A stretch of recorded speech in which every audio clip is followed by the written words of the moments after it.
Vous allez dire qu'on exagère, qu'une rencontre franco-rome comme celle-là est trop belle pour être vraie, qu'une initiative qui combine solutions de logement, emploi et insertion sociale est presque impossible à réussir. Preuve que non. À M, le chemin parcouru en commun par les animateurs de la paroisse Saint-Paul, des bénévoles et plusieurs membres de la famille Lingurard. Tout a commencé en octobre 2013 suite à un appel à la solidarité lancé par l'évêque de Lille. Et donc nous avons accepté d'accueillir une famille et nous sommes donc allés la rencontrer dans le bidonville de Croix, tout près de la gare. Et 2 jours après, malheureusement, ils étaient expulsés de leur terrain.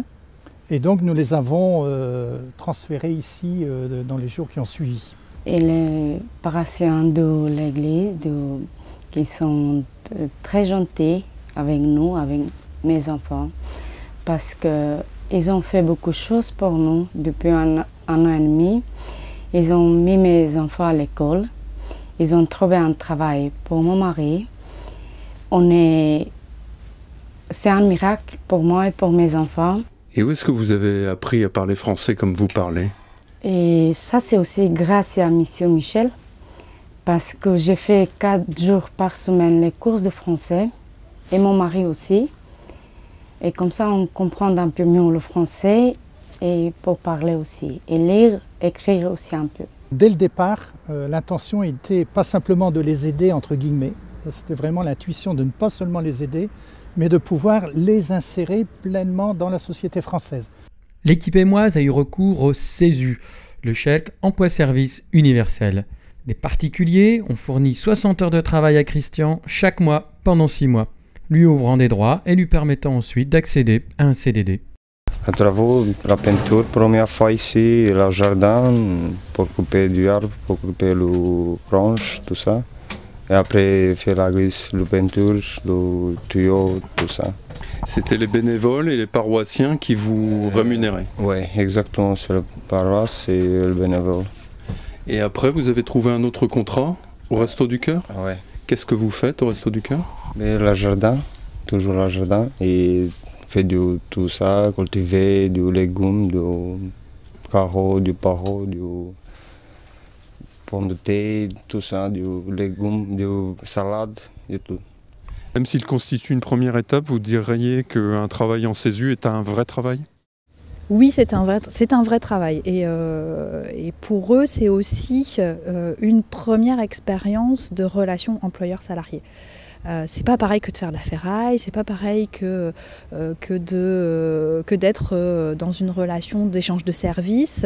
Ils découvrent la fiche de paie, ils découvrent le fait qu'il y a des démarches administratives aussi de leur côté à faire, et ils découvrent le lien entre la fiche de paie, le CESU et la reconnaissance de ce travail par Pôle emploi.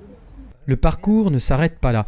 L'idée est venue à Michel Kling de rénover l'ancien presbytère pour y loger Christian, Sonia et leurs 4 enfants. De son côté, Louis Mine, bénévole et gérant de la société Bâtir Solidaire, va embaucher 2 frères de Sonia pour le chantier. Donc la structure est très bien. Bien sûr, on va changer toutes les menuiseries. Et la disposition est telle qu'on aura d'emblée un accès séparé pour chacun des logements, ce qui est facile. On aura carrément 90 mètres carrés au rez-de-chaussée pour accueillir une grande famille, sans doute Sonia et ses enfants. Et à l'étage, nous aurons 52 mètres carrés habitables, avec en plus la possibilité au sous-sol d'avoir une buanderie partagée et des chambres d'accueil pour des gens en précarité, grand froid, famille de passage. Donc 2 beaux grands appartements à venir. On l'espère dans les 6 mois qui viennent. On va venir ici, on va apprendre à travailler. Est-ce que c'est important pour vous de travailler sur un logement qui va être occupé après par votre sœur et votre beau-frère? Oui, c'est très important pour nous. Est-ce que vous avez réfléchi, tous les matins il faut se lever pour venir au boulot, Johan? Oui, oui. Tous les jours travailler. Oui, on est prêt. Oui, on est prêt à travailler tous les matins, tous les jours, on est prêt. Qu'est-ce que vous en pensez? Si c'est difficile, on va se parler et on va avancer. Voilà. Non, on travaille tous les matins. Tout va pas être merveilleux, tout va pas être facile. Ça va pas être facile. Hein. Refaire une maison, c'est difficile. Oui, mais nous, on est prêts pour travailler. Bon, ça je sais, c'est vrai. J'en suis sûr. Cette question de confiance, en fait, elle s'explique pas, elle se vit. La confiance, en fait, elle s'est développée au fur et à mesure dans la rencontre avec Christian et dans le fait de pouvoir partager ensemble, entre bénévoles, les expériences qu'on avait vécues. Sonia parle de miracle, est-ce que vous êtes d'accord?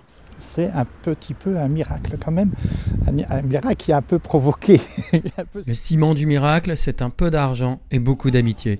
Et on se dit que la solidarité pourrait s'épanouir encore. Le campement de Bourdin, où vivent Florine, Johan et leur famille, est menacé de démantèlement. Y aurait-il quelque part dans notre métropole une solution pour eux aussi? Bon, Johan, tous les jours au boulot, Johan. Tous les jours.